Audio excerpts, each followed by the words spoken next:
7:44 de la mañana. A esta hora es un gusto recibir en este espacio a la doctora Karen Sichel. Ella es analista política, ex subsecretaria jurídica de la Presidencia, docente de la UDLA. Gracias por estar con nosotros. Buenos días. Gracias a usted, Liz, por la invitación.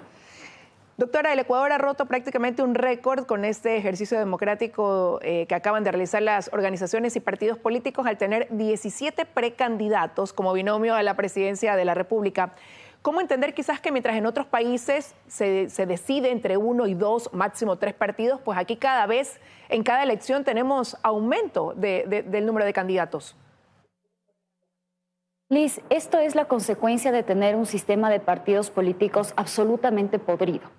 Hemos visto que las organizaciones políticas son incapaces de sintonizarse con las necesidades de los ecuatorianos y ante esto tenemos la irresponsabilidad de que quizás en el 2025 vamos a tener una papeleta con más de 10 candidatos. Lamentablemente también demuestra la incapacidad de nuestros políticos de ponerse de acuerdo, de sentarse a dialogar y de crear alianzas. Pero también, y aquí creo que merece una explicación, esto implica que nuestro sistema político está jurídicamente diseñado para impedir el diálogo, para impedir la participación ciudadana. Y esto se hizo así astutamente a partir de la Constitución del 2008 y también se encuentra prescrito en el Código de la Democracia, está diseñado de esta manera. Ahora, por ahora no hay alianzas, están en esta fase de ver a qué acuerdos llegan y con eso algo podrá reducirse el número de precandidatos ya para formalizarse en candidatos, pero lo cierto es que si analizamos esa papeleta de hoy, habrá muchos que no lleguen ni a un 1% de la intención del voto. Entonces, ¿cuál es el interés detrás de postularse con la conciencia plena de que no van a alcanzar un respaldo ciudadano? A mí me parece que esto puede obedecer a que si bien podría haber una estrategia política por parte de ciertos movimientos que lo que buscan es sumar el voto en la segunda vuelta y por otra parte incidir en la Asamblea Nacional en la primera vuelta, porque no nos olvidemos que los asambleístas se eligen con esta papeleta grande, es decir, van a poner a candidatos que arrastren y lo que quieren hacer es afianzar su curul, sus 2 curules y luego en la segunda vuelta quizás ahí sí dar el apoyo a los candidatos, a los partidos más grandes y más populares, lo cual es una suerte de engaño para la ciudadanía porque lo que no se han puesto a pensar es que los ecuatorianos vamos a tener que acudir a las urnas con más de una docena quizás de candidatos y lo que va a pasar es que muchos de los ecuatorianos no van a saber cuál es el plan de gobierno que ofrece cada partido, cada candidato, ni siquiera quién es cada candidato. Entonces, desde inicio, estas elecciones van a estar viciadas y esto es algo que podemos agradecerles a la irresponsabilidad de nuestros políticos. Ahora, usted mencionaba que lo que hoy vemos es consecuencia del sistema de partidos y organizaciones políticas. Hay más de 200 movimientos políticos en el país que no requieren tener afiliados, por ejemplo. Y esto también se refleja en el momento en que vemos quiénes los representan en esta contienda electoral rumbo a buscar la presidencia. Invitados no militantes de los mismos partidos políticos. ¿Hacia dónde deben apuntar las reformas entonces? Sí, Liz, aquí, si es que usted me permite, voy a hacer una pequeña explicación. En el Ecuador, a partir de 1978, hemos regulado a los partidos políticos de esta manera cerrada. ¿Esto qué significa? Que solamente los partidos políticos podían proponer candidatos para elecciones populares. También en esa reforma se estableció que estos candidatos tenían que ser afiliados a estos partidos políticos. Esto se modificó y se trató de modificar primero en 1986 con León Febres Cordero y luego en 1994 con Sixto Durán Ballén, en donde eventualmente se abrió la posibilidad de que los partidos políticos puedan proponer a candidatos que no sean necesariamente afiliados. La Constitución del 2008 tomó ese modelo, es decir, tenemos movimientos políticos que pueden proponer como candidatos a personas que no son militantes. ¿Con qué objetivo? Con el objetivo de permitir que candidatos independientes puedan participar y evitar el monopolio de los partidos políticos. Para mí, el volver al sistema anterior no es una reforma sensata. En el Ecuador ya hemos tratado y hemos experimentado con este tipo de reformas. Para mí la verdadera reforma, la más importante, es cambiar la composición de las organizaciones políticas. Actualmente, Liz, en el Ecuador pueden existir movimientos políticos con una sola persona. que puede recibir también financiamiento del Estado. Entonces, para mí las reformas políticas no van por abrir o cerrar la forma de la candidatización de los candidatos, sino para mí las reformas tienen que apuntar a fortalecer a las organizaciones políticas, fortaleciendo que sus miembros realmente sean personas que estén preparadas para ejercer ese cargo. Solamente ahí nosotros vamos a ver un cambio real en el panorama electoral. Usted mencionó algo importante, lo cierto es que hoy todos los que participan son financiados por el Estado para sus campañas y pese a que la ley dispone que quienes durante las elecciones no obtengan el 4% de votos mínimo o tienen que devolver el 50% de lo que recibieron como financiamiento durante esa contienda electoral, la pregunta es si eso pasa, si se cumple o no y si eso también se convierte en la motivación para ir detrás de esta contienda política. Lamentablemente nosotros tenemos autoridades electorales que son en muchos casos inoperantes, tanto el Consejo Nacional Electoral y el Tribunal Contencioso Electoral, que actualmente está en un escándalo por su posible cooptación por parte del gobierno. Nosotros vemos que las autoridades electorales no siempre hacen cumplir la ley. Y lo que usted ha señalado es gravísimo, porque en el Ecuador, desde el 2013 al 2021, se han gastado 122 millones de dólares solamente para promover a estos candidatos. Entonces, cuando yo hablo, Liz, de la irresponsabilidad de los candidatos, no me refiero solamente a que nos están llevando a un proceso viciado en donde muchos de los ecuatorianos no van a poder saber quién es el candidato que está delante de la papeleta, sino también me refiero a esta profunda irresponsabilidad del manejo de los recursos públicos de los ecuatorianos.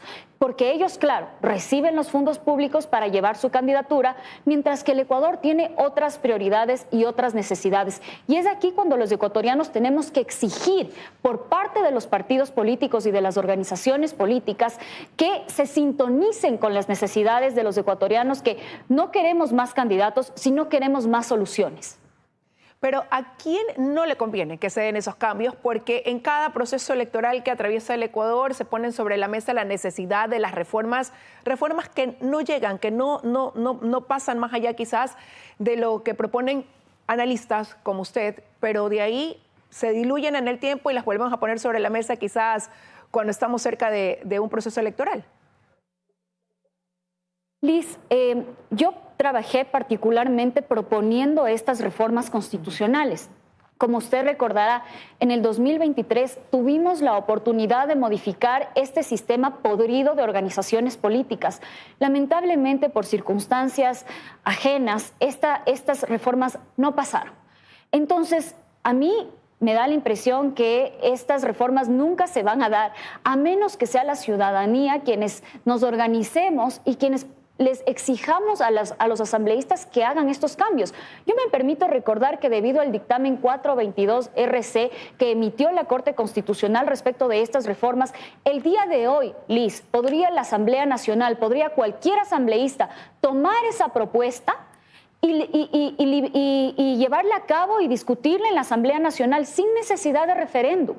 Entonces, tienen los caminos para hacerlo. El único problema, Liz, es que al hacerlo se cortan sus propios mecanismos para subsistir, porque muchas de las personas y de los asambleístas que están en la Asamblea Nacional viven de este sistema podrido. Entonces, lamentablemente, vemos como un círculo vicioso. Tenemos partidos políticos que no nos representan, tenemos asambleístas que no nos representan y son esos asambleístas en los que recae la responsabilidad de cambiar este mismo sistema podrido. Parecería que no hay una salida, pero yo quiero creer que puede la ciudadanía organizarse para exigirles que tomen estas medidas y que no tengamos que estar en cada proceso electoral con este mismo problema. Doctora, quisiera analizar lo que se va configurando conforme vamos conociendo ya las propuestas, ¿no?, de los movimientos y partidos políticos. Ahora tenemos precandidatos. Está corriendo ese plazo para alianzas. ¿Pudiera ser que durante estos días que quedan para eso pueda prevalecer una fuerza de izquierda, por ejemplo, mientras la derecha y centro derecha se debilita con una cantidad de candidatos que no logran articular, por ejemplo, o aunar esfuerzos en una sola propuesta o en un plan de trabajo conjunto, por ejemplo? Sí, gracias Liz por esa pregunta, porque creo que es interesante la división que tiene la izquierda con la división que tiene la derecha. Parecería ser que la división que tiene la izquierda autoritaria, me refiero a la Revolución Ciudadana particularmente, y digo izquierda autoritaria porque es esa misma izquierda la que solapa, por ejemplo, la dictadura en Venezuela, la que apoya, por ejemplo, al dictador Nicolás Maduro, a aquellos que cuando estuvieron en el poder quisieron replicar ese mismo modelo aquí.